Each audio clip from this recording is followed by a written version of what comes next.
As the San Francisco 49ers punched their ticket to the Super Bowl, we knew that this week and the week leading up to the Super Bowl was going to revolve around 49ers quarterback Brock Purdy, and everyone trying to understand and identify, is he a game manager? Is he a game changer? We've been a part of this conversation for a better part of an entire year.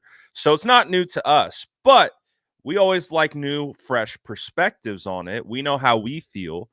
But we pull from different quarterbacks. We've heard from both Steve Young, we've heard from Joe Montana, we've heard from guys like Jerry Rice. I mean, we've pulled from you hear from people like Cam Newton. You hear from a bunch of different sources, and so we pull a bunch of different information to try to kind of contextualize and quantify, what we think, what they think, who's right, who's wrong, who's in the middle, all those different types of things. So when we get a take from a defensive player, a guy who's played the linebacker position arguably at the highest level in the NFL.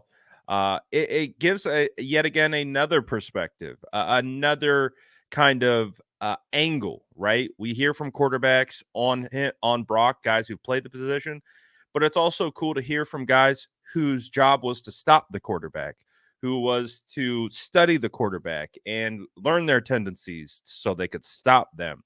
So Luke Kuechly, former Panthers linebacker, one of the best to ever play, joined Kay Adams on the Up and Adams show to give his take on Brock Purdy.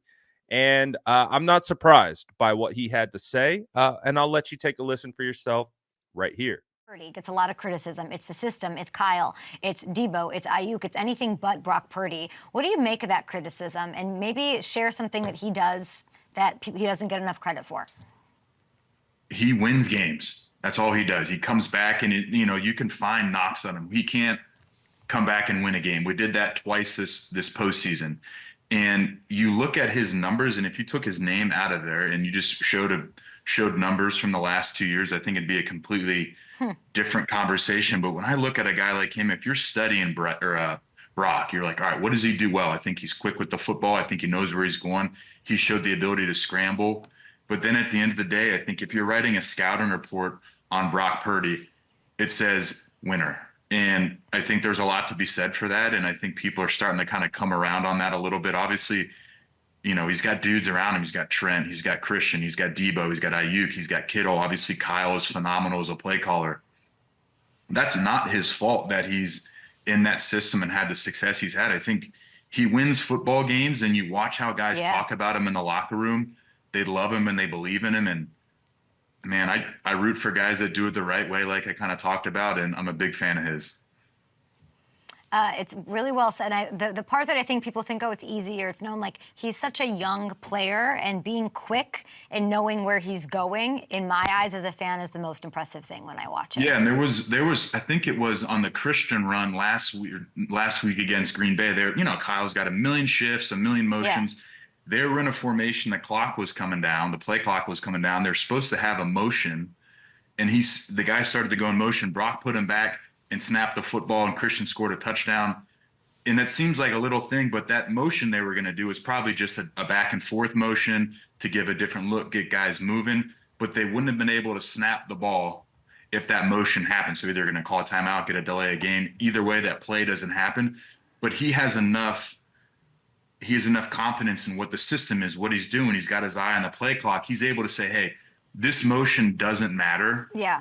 What matters is we have the look we want. I need to snap the ball and get the ball to Christian, and it ultimately ended up in a touchdown. And those little things, I think, are what makes him special too. Yeah, it was I know what you're talking about, because my producer Hamilton sent me that when it happened, and we picked it apart 9 times. It was his long run against Green Bay. I mean, veteran quarterbacks don't have that, and he has that, and now he's in a Super Bowl. Give me your 1-sentence pick on this game, and we will say goodbye, Luke. I'm rooting for Steve Wilkes and that defense to play really well, and then Christian and Brock and that offense and Kyle Shanahan to go out there and get their first Super Bowl. So I'm a big, obviously, Christian fan. I'm going to root for the Niners. I'm excited to see.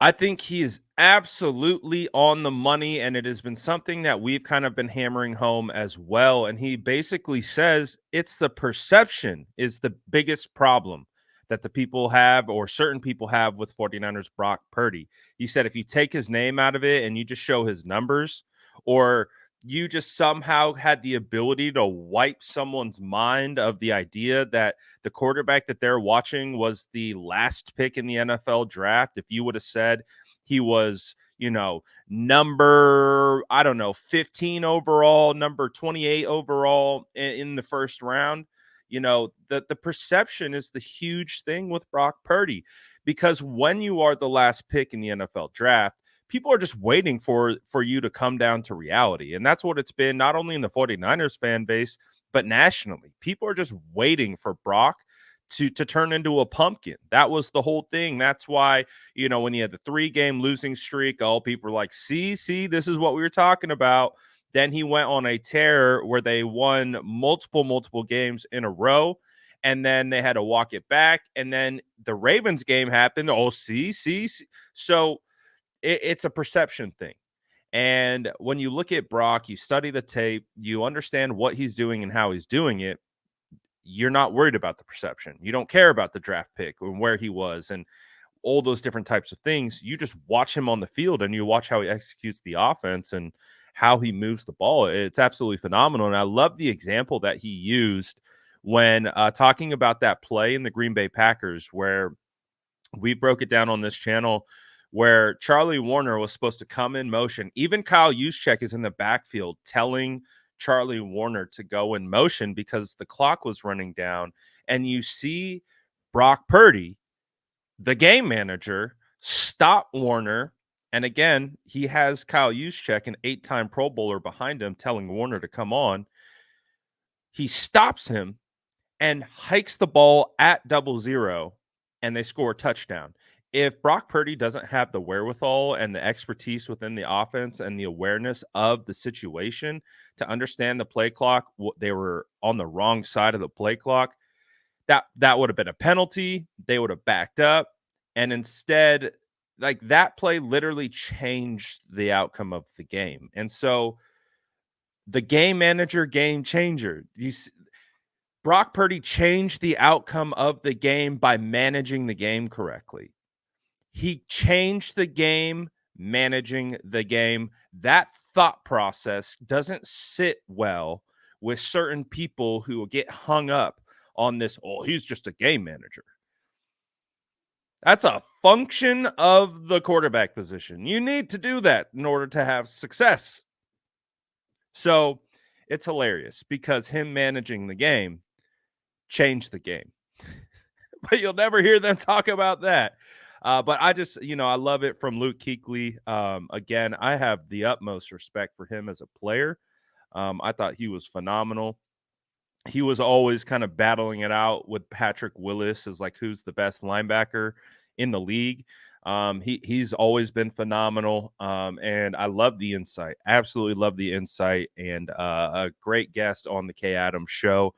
I'll link the whole interview if you want to listen to everything Luke had to say on the Kay Adams show. So you can go into the description, find the full interview there. And as always, make sure to like and subscribe for more updates.